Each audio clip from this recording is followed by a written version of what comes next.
First in high definition from the station on your side, this is WAVY News 10. On a raging river, see what happened as rescuers tried to get a boat in raging waters, and practice makes perfect. We're on your side showing you the new training tools at a local hospital that could help the next time you go to the doctor.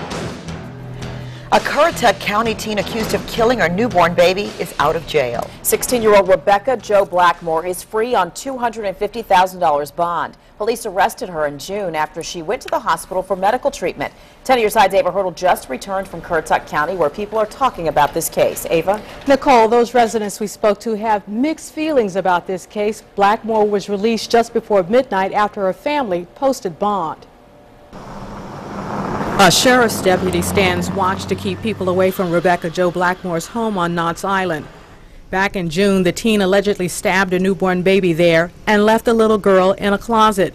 Neighbors have mixed feelings. One thinks Blackmore belongs behind bars. In jail. Why so? Because that was her child.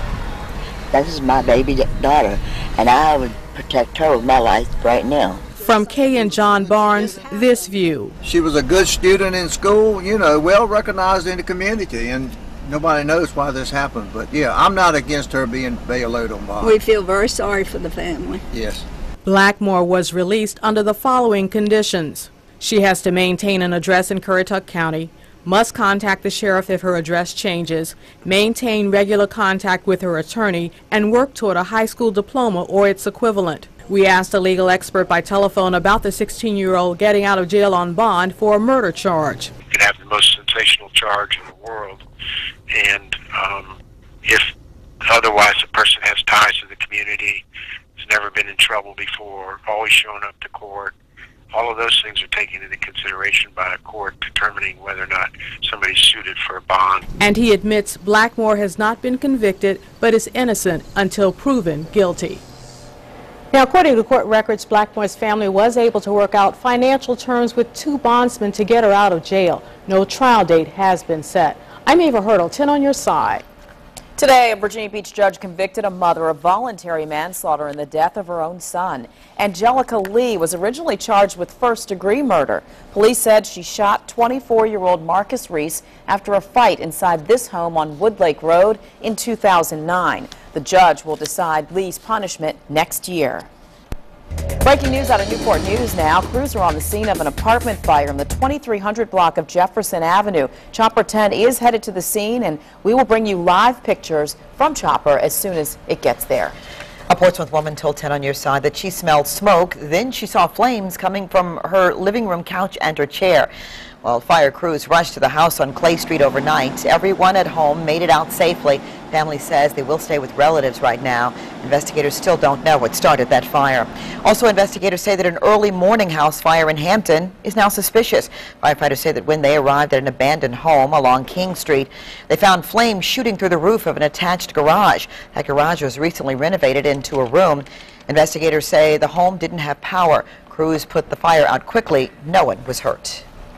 It was a rainy morning in Hampton Roads. Skies are cleared up now, but there's more on the radar. Yeah, 10 on your side, Chief Meteorologist Don Slater is now in the Super Delta 10 Weather Center with more on this. Don. Yeah, we got a little bit of rainfall remaining in the area, especially across the peninsula right now. It's mostly just light rain. There are pockets of heavy rain this morning throughout the area. I want to show you what's going on into the region right now. You can see again this rain moving across the peninsula and the middle peninsula and farther inland. A little bit of heavier rain up toward the Petersburg and the Richmond area right now. Did move through Sussex County earlier, but you can see again, Williamsburg area, much of the peninsula has got some rainfall right now, but it's nothing real big. We are going to see some bigger rain in the days to come, especially coming up on Friday. Here's some of the rainfall amounts on our Future Track computer model through Friday evening, upwards of 2 inches, and then way out west toward Lynchburg and Danville, over 2 inches. And we could see 3/4 of an inch, or even more than that, into parts of the area through Friday at 7 o'clock in the evening. But when you add up all the models and all the way on into Sunday, a little bit far out to be totally accurate. But look at that, 3 to 4 inches of rain, 5 inches of rain across Hatteras. So again, we could see some significant rain in the days to come. Tell you all about it and Ophelia in just a few minutes. There were traffic troubles all across Hampton roads during this morning's commute. Drivers sat in traffic near the downtown and midtown tunnels and the high-rise bridge. Look at that back up there. Accidents are blamed in some of the delays, standing water in others. Now, while they sat in traffic, drivers voiced their frustrations on Facebook and Twitter. You can read the tweets and posts by clicking on this story on WAVY.com's local news page. The North Carolina Department of Transportation reports more progress at the breached road on Pea Island that is cutting off the island from the mainland. That continues to delay full recovery from Hurricane Irene. Only on 10 tonight, we return to Rodanthe, Waves, and Salvo to show you the extent of damage that has cost more than $100 million. As Andy Fox reports, the human toll is outmeasured only by perseverance of the residents there. People want to know how high the storm surge was. Well, here in Rodanthe, it was this high. Melinda Baker's house stood behind her. No more. It's gone. But I don't look at it as, okay, I have no more house. I look at it as, what's next? God has something better. So I look forward to the blank slate that we're looking at to what it can be. Everything to save is now in the tent. Everything we own. This is a family of 6 right in there. That's everything we got. Baker's not alone. You can find the lives of hundreds at the local dump. Tons of debris, tons of sad stories. There are more dump trucks on Highway 12 than any other type vehicle going to the dump. Look what the storm surge left behind. A new pool floated away, not put in time. A car burned up, likely caused by flooding waters, messing with electrical systems. The roads in Salvo, Waves, and Rodanthe scattered with appliances, refrigerators with the smell of rotting food.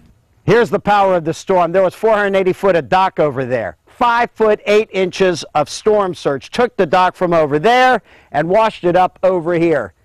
And that's a long way. And this is my front yard. Connie Meekins took pictures of storm surge going from 0 to 7 feet in 15 minutes. You could feel the house was shaking and stuff from the wind. FEMA has been to Dana Covey's home. She's not here, but the surging sound slammed into and then blew through her mobile home. The surge taller than her car. Michael Helminski took pictures and remembers the horror. It was shaking the house. I had pictures on the wall that were getting crooked. And then you had that tide coming in. And then there's waves on that tide. Lots of things got crooked over at Ryan White's bait and tackle shop. It's been rough. We essentially haven't had a dime come through the door since about the 20th, 21st of August. The streets of Rodanthe are littered with everything, including the kitchen sink. It really is the untold story of Hurricane Irene, what the people in these villages went through. But what do the people down here really need? I'll have that part of the story coming up tonight on WAVY News 10 at 6. And of course, if you would like to help in the Hatteras Island recovery effort, please call the Interfaith Community Outreach, that number 252-480-0070.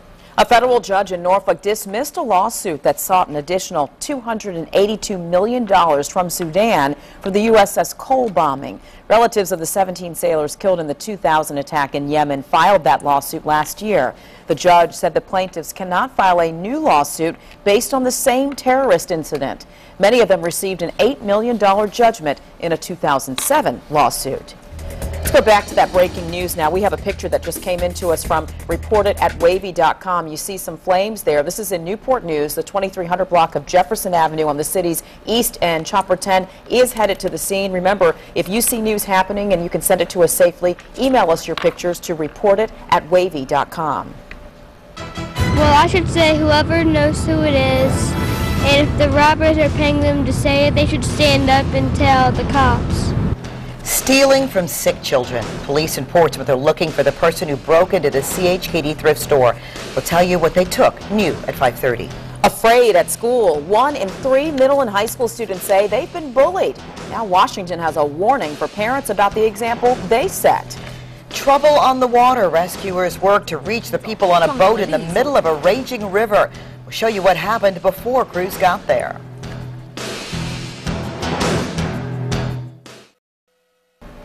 It can happen in a hallway, outside a school, or even in cyberspace. We're talking about bullying, and that was the topic of a summit today in Washington. Health and Human Services Secretary Kathleen Sebelius warned parents about setting the right example. No child is born a bully. They learn the behavior from adults.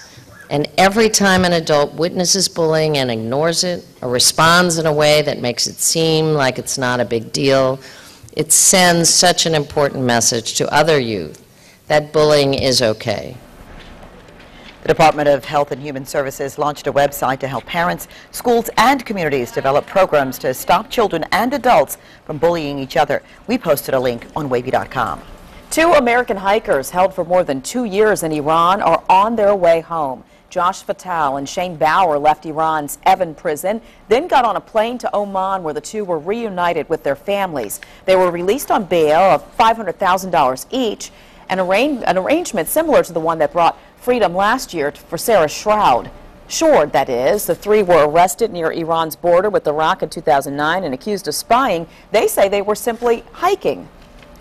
Rescuers were trying to reach a restaurant boat when it capsized. Take a look at the video out of China. A rapid current pushed the 3-story boat down the river and crashed it into a stranded passenger ship before the raging floodwaters turned it over.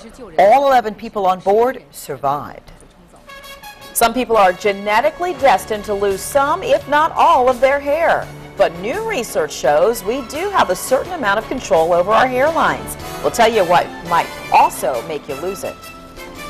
Fake arms that really bleed. How practicing on pretend body parts is helping local medical students that could treat you one day.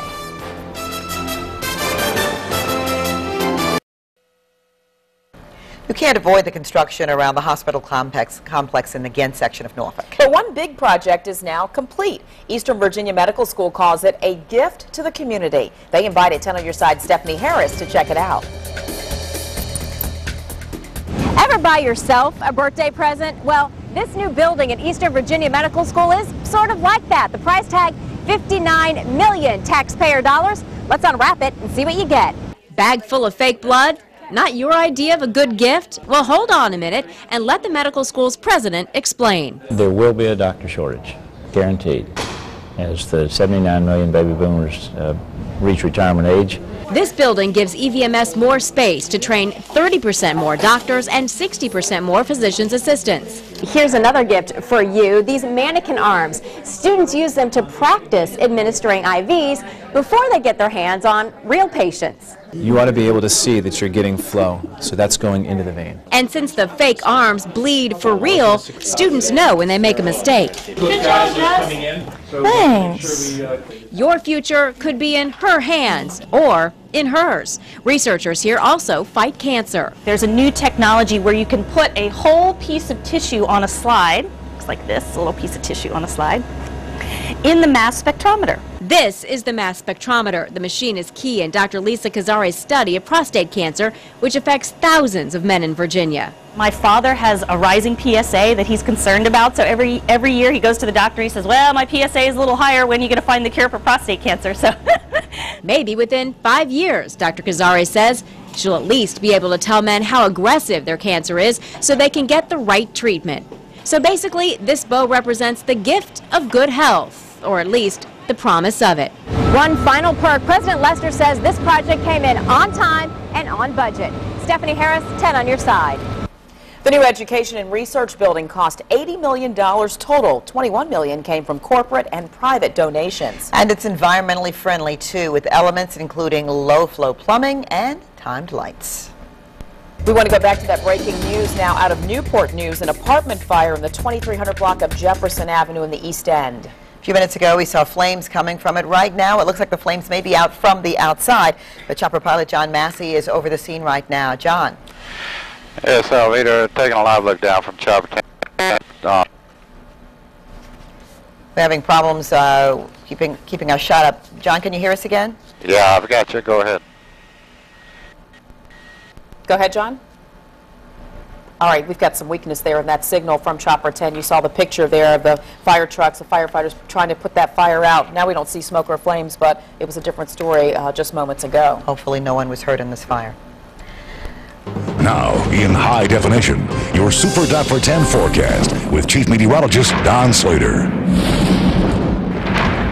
Super Top 10 Live. There is some rainfall out there, and we are seeing it across parts of the peninsula and the middle peninsula right now. Some inland areas as well, but nothing as big as what we saw during the morning hours for some people. Not all of us got real heavy rain. Here's what's going on. You can see it lifting through central portion of the peninsula, Williamsburg area, York County, James City County, and on up into the middle peninsula. We take a look at the peninsula, and again, very light rain moving on through the region for right now. Now, here's how much rain we've had today. These are rainfall estimates, and they're from the morning rain and the rain that we're getting here in the past hour. Some of the heavier rain this afternoon has been from Capron on northward into Sussex County, where we're seeing up to about 3/4 of an inch there in spots. A little heavier rain toward Jarvisburg. Otherwise, next to nothing in some of these light blue colors, up to about 3/10, 5/10 of an inch toward the Moyock area, toward Elizabeth City as well, around 1/2 an inch of rainfall there.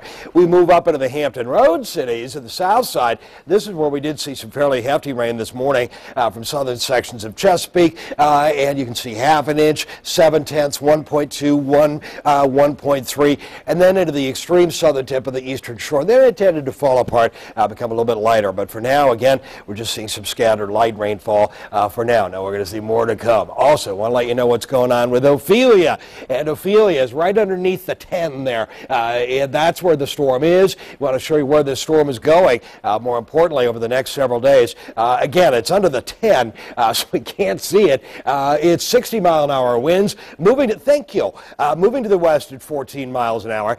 There's the latitude and longitude. It's extremely far away in time and in distance. There's where it is by next Monday, 50-mile-an-hour winds, and again, and so far, it looks like it should remain offshore, but again, the long-range forecasts are not real good on that. You can put the 10 back now. Anyway, take a look at what's going on in terms of the rest of the story. We move into our area, show you what's going on, and again, there's more rain to come. There's a cold front on off to our west. That's going to move on in and then just plain fall apart and just kind of stop right into there, and that'll tend to funnel a lot of moisture all the way from Cuba northward. And here's what's going on. Here's that slug of rain from Cuba rolling through the area, especially coastal areas during the day and the evening hours of Friday. Here's where we are by Friday evening. Now, a closer view of things with our future track computer model. And again, more rain to come. Saw the morning rain, little rain right now, but we're going to see a lot more, especially coming up by Friday. Here's where we are tomorrow morning at 7. Scattered light rainfall moves in by the noon hour, and we'll see that continue throughout much of the afternoon hours. Here's where we are by the Friday morning hours, 7 o'clock in the morning, 5 to 10 mile an hour winds, easterly wind at the noon hour, and then here is that rain moving on up all the way on up from Cuba. And we can see extensive coastal rain, 4 or 5 inches, 3 to 4 inches, a little bit closer, a little bit farther inland. For now, though, just kind of partly cloudy to mostly cloudy skies into the area, and temperatures right now are basically into the mid to upper 70s through the area. It's going to warm up a little bit more again for tomorrow. 83, very good chance of rain coming up for Friday and especially into early Saturday. A Texas woman says she was shocked at airport security. I was confused. I was outraged. I was humiliated. For the unusual screening the traveler received that has her questioning whether she'll ever fly again. Quite frankly, you just, get nickeled and dimed. How much do you really pay when you fly? Then On Your Side breaks down all those hidden fees to show you what is really driving up the airfares. New at 5:30. A Texas woman says she's not sure about flying again after a pat-down at Hartsfield-Jackson Airport in Atlanta. She says she went through a security checkpoint headed to her gate when she heard yelling about her hair. I hear these noises. Hey, lady, stop. You, don't go anywhere. They had to come down the escalator. So when they came down, they said, you can't go any further. We have to check your hair for explosives. Wow! The hairdresser says she was humiliated in front of dozens of travelers. She was just digging in my hair and digging in my scalp. She didn't pat it down or anything like that. I was confused. I was outraged. I was humiliated. The TSA says additional screening may be required for clothing, headwear, or hair where people can hit prohibited items. I'm confused too. Whether it's long and lush or barely there, hair is part of your identity. How much you have is largely determined by your genes. Researchers in Ohio say they found some other things that influence your odds of losing your hair. Divorce and spouse death were the strongest predictors of hair loss in women. Heavy drinking was also a factor. For men who want to keep every bit of hair they can, researchers say cut down on sun exposure by wearing a hat. Also, try to put a lid on that cigarette habit. High blood pressure and lack of regular exercise also contributed to the hair loss in men. In men and women, avoiding stress might also help you keep more of your hair. A school bus driver passed out behind the wheel, but wait until you find out what one Good Samaritan did that saved the day. A second chance at life. Tell Me Your Side checks up on Clementine, the puppy who fell victim to animal abuse. We'll show you her new home and tell you how she's recovering. Next at 5:30. And we're still following that breaking news out of Newport News. The latest on this apartment fire on the East End at 5:30.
Test 1, 2, 3, 4. Thank you.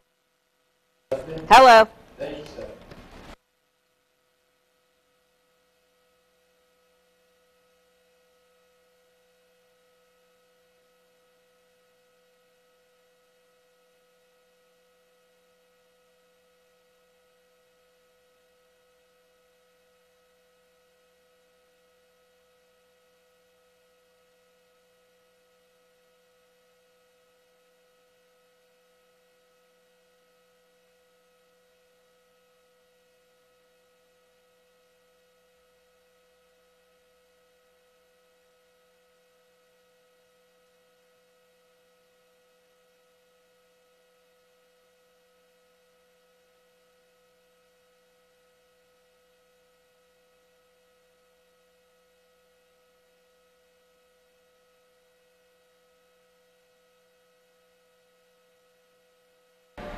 A Wisconsin driver jumped out of his car and into action when a school bus driver passed out at the wheel and the bus headed his way.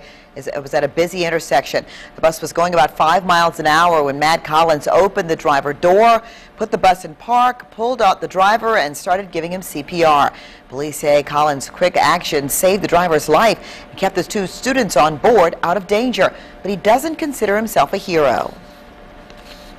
No, not at all. Heroes are firefighters that run up, high-rise buildings on 9/11. I think he qualifies too. The bus driver is recovering at home. It's unclear why he passed out behind the wheel. Stay with us. WAVY News 10 at 5:30 starts right now.